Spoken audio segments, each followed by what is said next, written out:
these people are refusing to put my supporters inside, which they call Grana.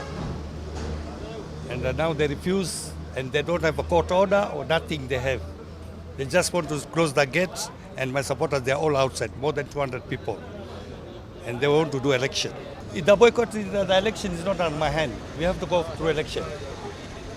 And if I don't get a share, we go to the courts. There's no way, because they don't have any order. The point is that all the members that are currently standing in the committee as now the main party, that is now Ahmed Juneja and the rest, they're the same body that we are speaking about. They're the same people who have been in power for the last 8 years. They're the same people who have disbursed all the money that were in the accounts of the Jamaat. We are currently talking about roughly a balance of 3 million, where in the last 8 years we should have a balance of roughly 40 million, considering a smart accountancy has been done by Mr. Jafar Ali. So having that said, we are talking about a lot of embezzlement of money which has not been brought into light. And what we are seeking is that we need just a fair election. We know the way procedure, in a procedural manner, that the procedure is set. First thing is that they did not set a procedure for the election. They just announced an election to be held.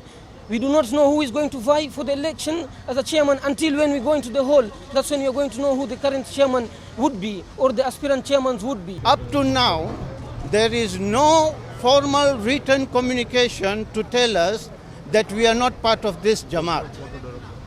There is not court order, there's nothing. Constitutionally, you can't expel a clan of Muslim Bhadala Jamat en masse. It's impossible to do that. The only way you can expel a member is by passing a 2/3 majority vote, and you expel one single member. So you have to vote for each and every member expulsion by passing a 2/3 majority vote. What they are doing now is to deny Mr. Jafar Ali Qasem Soda a victory which is clearly his. They've been overwhelmed by looking at the numbers which are standing outside the hall here, and this is unfair. This is not a representation of a true and fair election.